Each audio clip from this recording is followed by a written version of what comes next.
এইবাৰ আমি 2 লাখ ল'ৰা ছোৱালীক চৰকাৰী চাকৰি দিম। কিমান ল'ৰা ছোৱালীক চাকৰি দিম? 2 লাখ। যোৱাবাৰ মই কিমান কৈছিলো? 1 লাখ।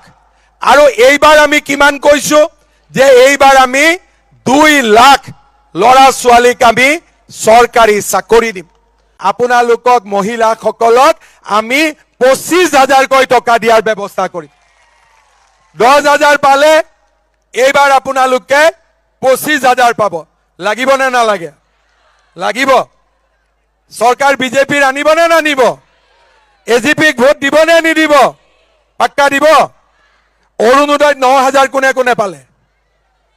চবেই পালে দেখোন। আৰু এবাৰ হাত দাঙকচোন কোনে কোনে পালে। ঠিক আছে, এতিয়া কোনে কোনে পোৱা নাই হাত দাঙক। অলপমান মহিলাই পোৱা নাই। আপোনালোকক লাগে নে নালাগে? লাগিব। তেতিয়াহ'লে বজালী সমষ্টিত মই আৰু 10,000 মহিলাৰ কাৰণে অৰুণোদয় দি দিম, যাতে নোপোৱা মহিলাসকলেও পাব পাৰে। ভাল হ'ব নে বেয়া হ'ব?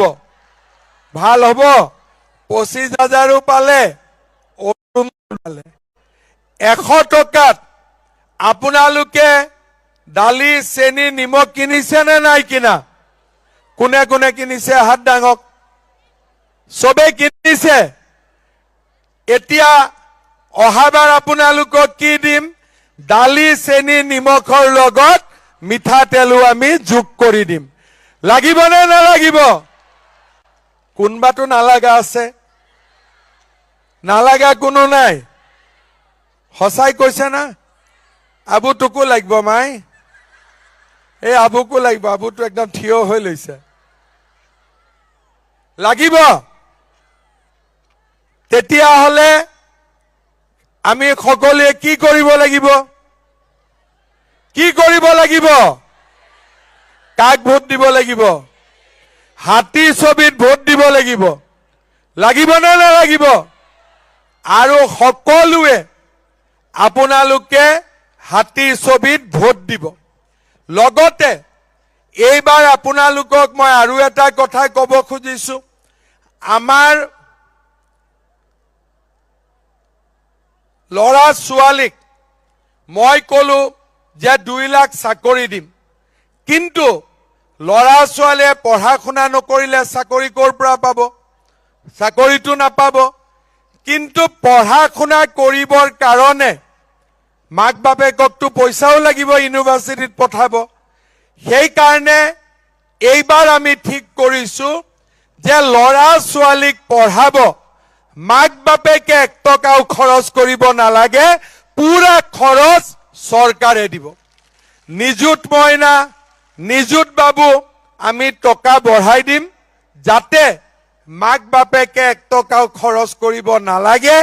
ল'ৰা ছোৱালীৰ শিক্ষাৰ দায়িত্ব চৰকাৰৰ ওপৰত আহি পৰে। ভাল হ'ব নে বেয়া হ'ব?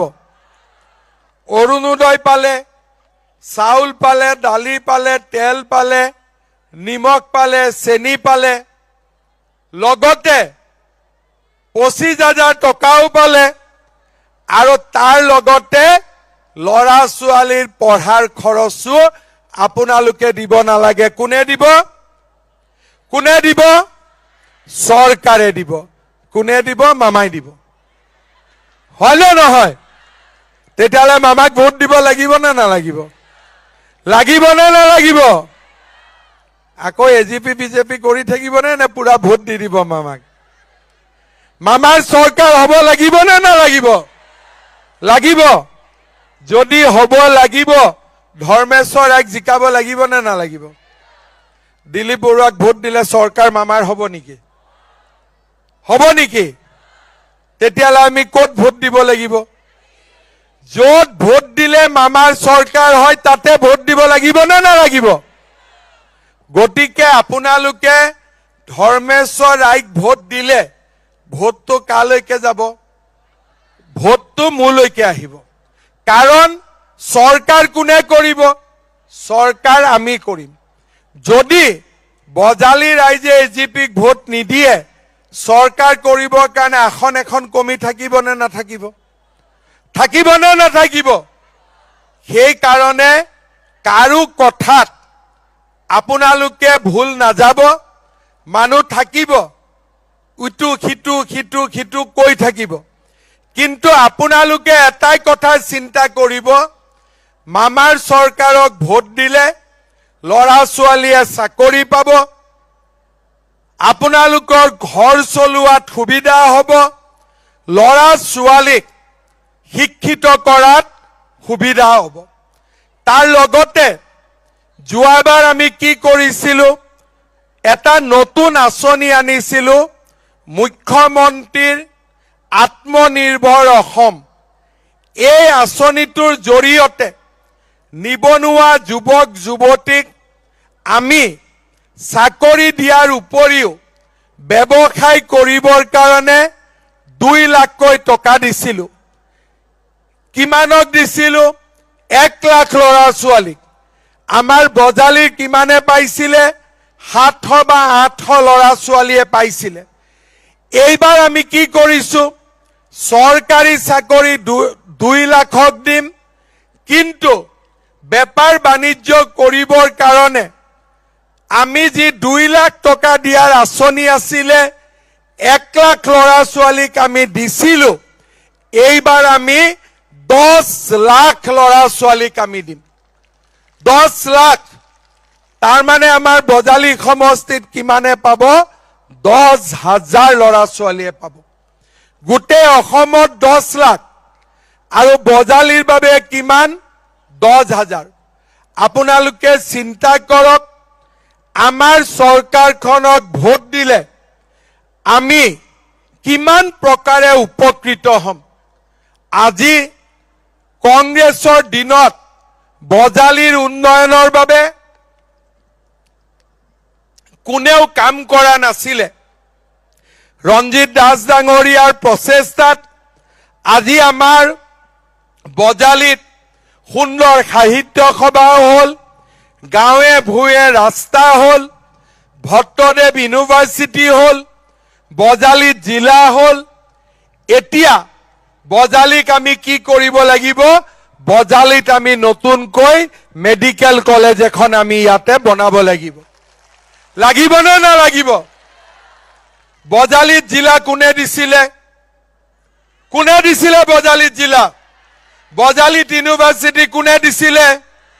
বজালীত মেডিকেল কলেজ কোনে দিব পাৰিব? নে বেলেগে দিব পাৰিব? এটা মনৰ পৰা কওকচোন, আপোনালোকক মেডিকেল কলেজ গৌৰৱ গগৈয়ে দিব পাৰিব? লুৰিণ গগৈয়ে দিব পাৰিব? দিলীপ বৰুৱাই দিব পাৰিব? কোনে দিব পাৰিব? তে ভোট কাক দিব লাগিব? পাক্কা দিব লাগিব নে নালাগিব?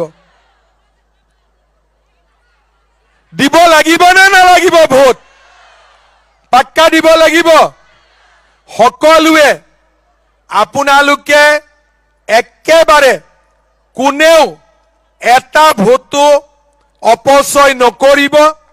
সকলোৱে ইলেকশ্যনৰ দিনা হাতীক ছবিত আমি ভোট দিব লাগিব। ভোট দিব হাতীত, ভোটটো গৈ আহিব মামাৰ তাতে।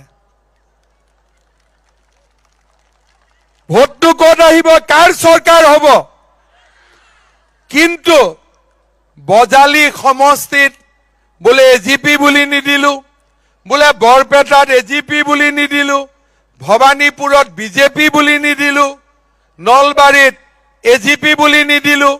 এনেকে যদি আমাৰ অসমীয়া মানুহবিলাকে এনেকে ভোট দিয়ে, অসমত বিজেপি চৰকাৰ হ'ব নেকি? বিজেপি চৰকাৰ কেতিয়া হ'ব? যেতিয়া আমি একতাৰ মাজত থাকিম, যেতিয়া আমি একেলগে থাকিম, তেতিয়াহে বিজেপিৰ চৰকাৰ হ'ব।